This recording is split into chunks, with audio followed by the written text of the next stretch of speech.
5 seconds. Honorable Speaker, sir, the Honorable Finance Minister has presented the budget for the present year. In his speech, he has clearly said that the main feature of the budget is to help the downtrodden and the poor people of the state. But actually, it is not so. I have carefully gone through the speech, and in my opinion, this budget is anti poor. This budget is not progressive. This budget has not covered any new area for the upliftment of the downtrodden and the poor. This budget, in my personal opinion, has not done any justice to the backward regions of Karnataka.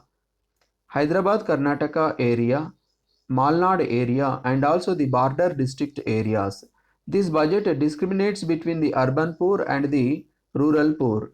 This budget also discriminates between the people of the urban area living in and around Bangalore and also the people of the urban areas of other parts of the state. Sir, insofar as policies are concerned, I would like to mention that this government has not declared any new policy for the overall uplift of the minorities and backward community people. This budget has imposed a heavy tax on wheat and rice, which is commonly consumed by the poor people. Therefore, I request the Honorable Finance Minister through you, sir, to withdraw immediately these taxes on wheat, rice, and others. Now, a comprehensive development program for the megacity of Bangalore has come up, and in that program, aid will be taken from Asian Development Bank for the development of Mysore, Tumkur, and Honorable Chief Minister's constituency was also added in it. It is unfortunate to state that to some of the city municipalities and the urban corporations, there is no fund to release the salary for the employees of the corporations or the city municipalities. Sir, I was speaking about the discrimination. I just say that the position of the urban areas which are coming under the city municipalities corporations is also worse. There is no drinking water system, no drainage system, no formation of roads. As per the constitutional amendment, the government is bound to delimit the constituencies and the areas, and suggestions have already come from the Deputy Commissioner that the corporation will also be increased. What are the steps the government is going to take to see that the money is given to all the new areas which have been included to urban areas and developed areas? At least those areas should come on par with other parts of the cities. Is there any proposal for Bangalore? I think you are attracting multinationals. All right, but why did you practice discrimination for others? Why not some schemes are given to see that other areas should also be equally developed?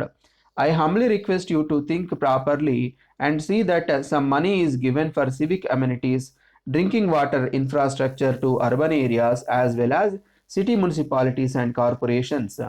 Insofar as unemployment problem is concerned, in the budget it has been mentioned that government is going to give financial assistance to the educated youths to stand on their own feet. Government is going to introduce self-employment schemes under which so many small and cottage industries will be given due encouragement. Benign government is intended to give training to youths to stand on their own feet by adopting new technological innovation in science and technology. Those who have acquired a degree in agriculture will be provided with concessional debts through cooperative banks and financial institutions so far as so as to overcome financial stringency, and they will adopt new agricultural methods and techniques to grow more and more food grains. I would appeal to the Honorable Chief Minister that whatever the assurances and commitments of the government that should be fulfilled to extent possible. Otherwise, people may lose confidence in your government. Sir, on this happy occasion, I would like to add another most important point. The common idea prevalent among our young men is soon after they leave the portals of the university, they look for jobs in government or public sector undertaking. I feel that this tendency on the part of our young men and women should undergo a radical change. There are vast opportunities in other fields and many avenues are open for enterprising young men and women, and they should not hanker for government jobs. Engineering science is advancing very rapidly in technology, and what is new and modern today may become obsolete tomorrow.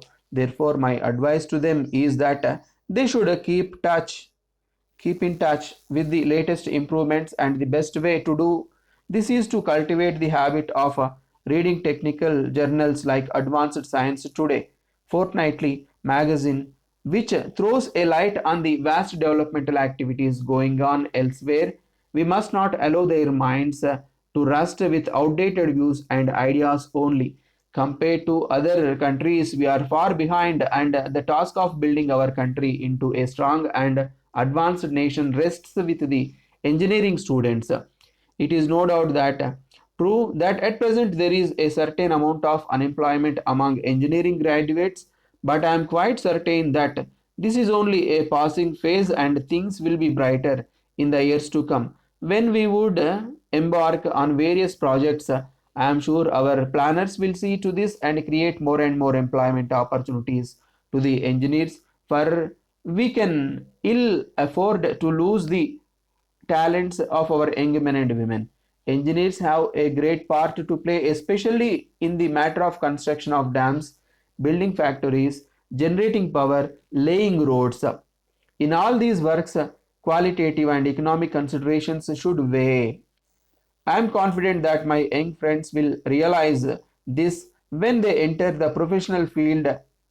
At the same time, an engineer must not forget that he is also living in a world of non engineers. He must be able to get on with them and understand their point of view also. One of the greatest drawbacks of an engineer is that he is yet to learn to live with men of other professions. I hope and trust that you will have fruitful deliberations during budget session for the overall development of Karnataka state. Lastly, I would say that this budget is anti-poor